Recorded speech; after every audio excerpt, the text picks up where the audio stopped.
Here we are down at the farm. About 3 weeks ago, we did the drive-by, like a literal drive-by. What are we doing today, Josiah? Thanks for stopping by. We are essentially prepping the garden plot, putting down some coffee sacks to help with weed barrier, basically, trying to stop them. These coffee sacks have been in the truck, out of the truck, in the truck, out of the truck. This will be the last time that you have to take them out of the truck. I might be able to collect some beans. I've heard some beans fall out of them the last time we were putting them in the truck. Through the winter, I had gigs and I had to take all the musicians' gear. So Josiah would have to pull all the coffee sacks out. Oh, I would show up unprepared. I'd actually have to put on this jacket because these coffee sacks are fibrous and it's a bit of a pain to clean off of this type of material. And so yeah, I would don my mother's jacket in order to take them in and out of the truck to prep for her shows or get them back out of the elements. Yep. And into the canopied truck. So this is the final time of taking them out. Or it better be. Well, we'll see how far we get today. That's right.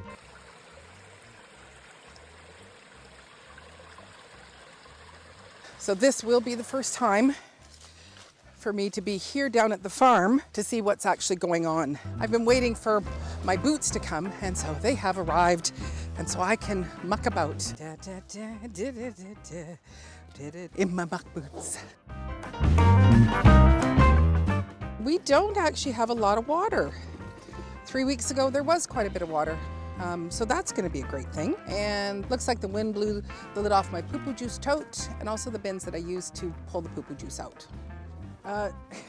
Here's something very, very cool. Remember last year, basically 2 years ago, we came and planted about 860 garlic cloves in these 2 beds. Then in the springtime, we came down and because of the flooding through the winter, there was no garlic.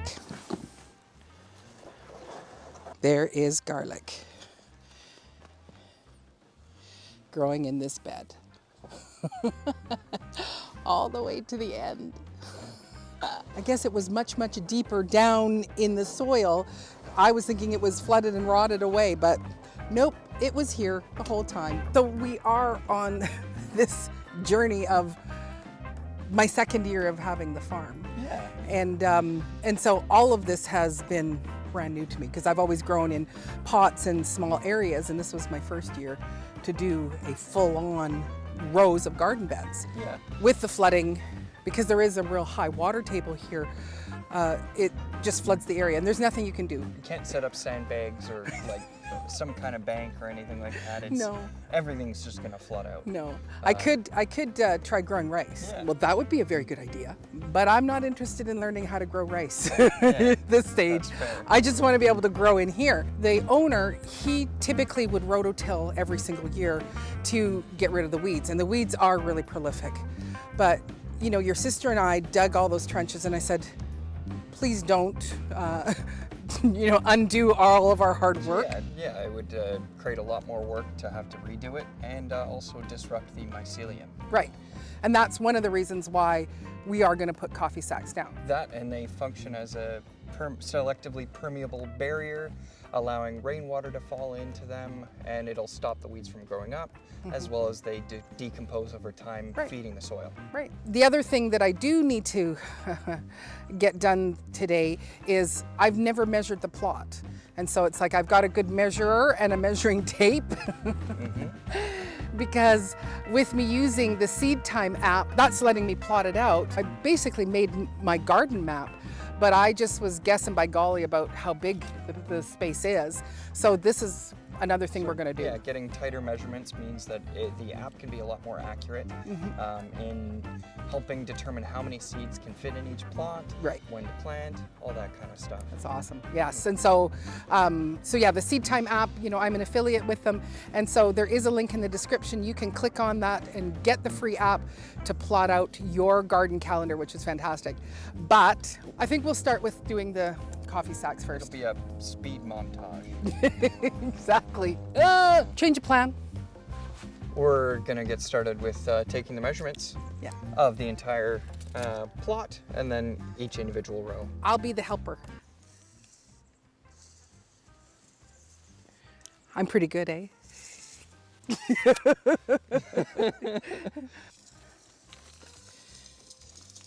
Oh, I don't know if this is a long enough tape measure. Oh. So 176. We're gonna go off of inches and then I can fix it later. Yeah. So each of these will be. Each of these are gonna be about 176. Yeah, but it's the width ways that is going to be different because they're not all the same. Okay, 176. 1, 2, 3, 4, 5 for 6 beds. Yeah. Okay. Yeah, that's fine. All right. Then So we'll just do these. individual ones. Yeah, I would say it's like 3.5 feet.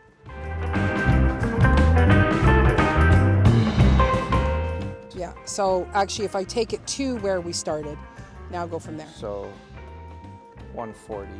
So that's part of the perimeter Yeah. because I want to know what the perimeter is of the whole thing.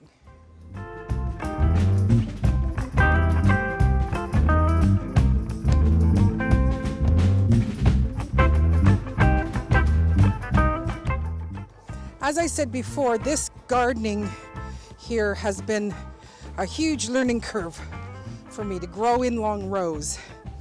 And so the idea of not taking all the weeds out, covering them up, and getting them to die off underneath, it's going to help feed the soil as they break down.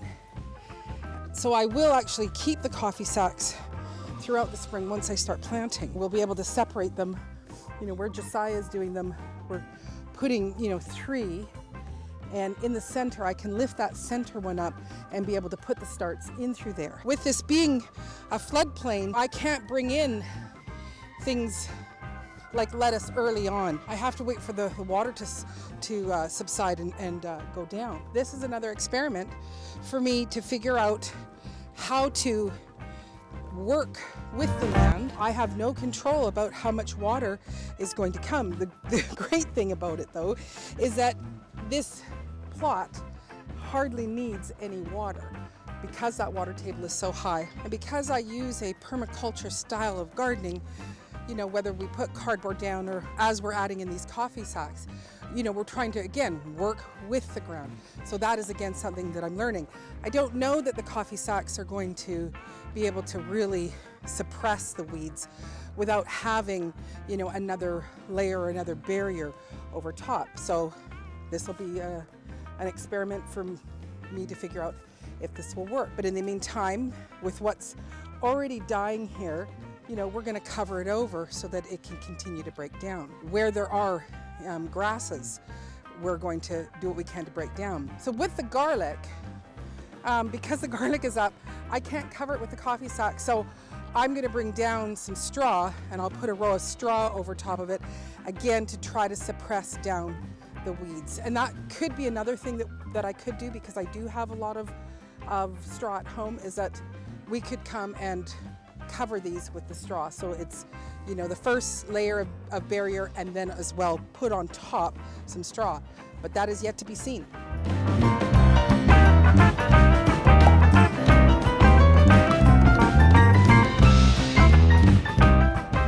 That if you need more thicker ones, I'd rather them be over there and at the end of this one. So all of these great coffee sacks are from a local company. They're a coffee roaster called Level Ground. These coffee sacks, they do charge, but it is minimal. For your first 20, they basically charge you $1 each, so it's like $20 plus tax. And then any more that you want over and above that doesn't have a fee to it. My 150 coffee sacks, which some are here and of course some are at the urban farm, it was like $22 for me to get all these. So it's recycling them and keeping them for good use in gardening and in this environment to help suppress the weeds and then feed my soil. And Level Ground is a fair trade distributor. Yes, they are. So who they are and what they do is a really great thing too. Absolutely. Even if I get them around the perimeter, so it chokes out any yeah, just because the grass is trying to come into it. Yep.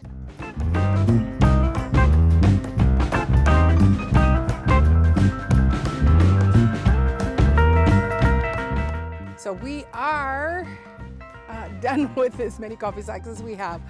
But Josiah just said, we've got the wider beds at 1, 2, and then a third one in the middle, which, you know, that's where I can plant. And so I think we're gonna just take them off because, as you can see, in the back one, we don't have enough there. And I did say we could just bring in some straw or something like that. So I think we're gonna lift them and bring them a little closer together and then use that to cover over there. Almost done. So we got her done, Joe. Woohoo! So there still is a section right there that doesn't have it all done yet. You can grab the camera too, please, hon. I am wondering in regards to the big block on whether we should actually go in and trench that or just leave it and let the squashes go crazy like they did last year. So that's still up in the air, but I won't be doing that until the ground, of course, is soft. No, if one thing you could do is quarter it, but okay, or at least half it, one of the ways. Yeah. But ultimately, it's going to probably still just grow as squash are trailing. Yeah, absolutely. And yeah, I think you might get a bigger yield with it being a little bit more blocked. Okay. But that's just my thoughts and not anything that's actually been proven. No. But yeah, just intuition. And I will have to come back for all of that gorgeous garlic that is now growing up. The garlic babies. Yes, and I'll bring some straw for that. All right.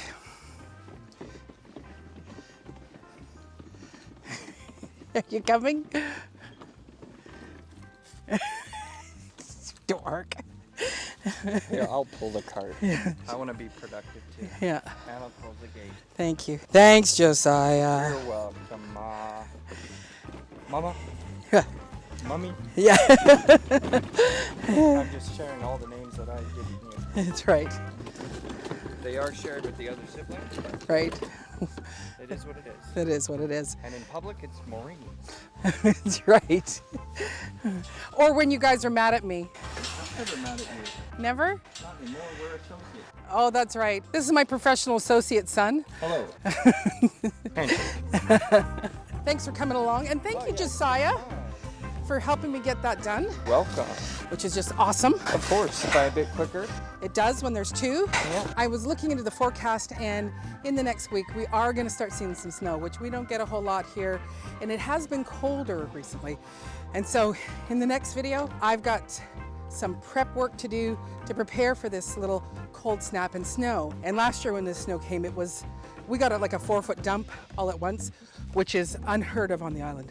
So stay tuned for that. Anyway, I hope you're having a great day wherever you are.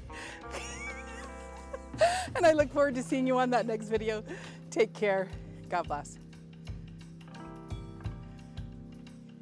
Oh. Take care. God bless.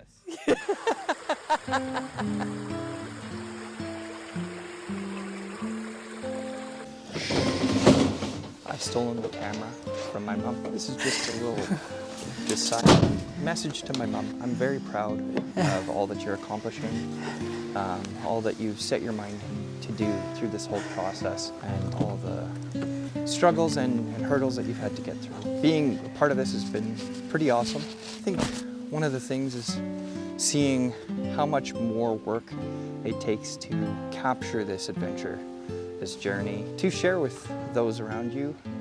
It's also just a nice thing for me and the siblings, I know that. This is something that we'll be able to go back and watch when we're no longer around our mom, which, yeah, most of the kids have moved on and away. This is all to say I love you very much, and I'm very proud of you.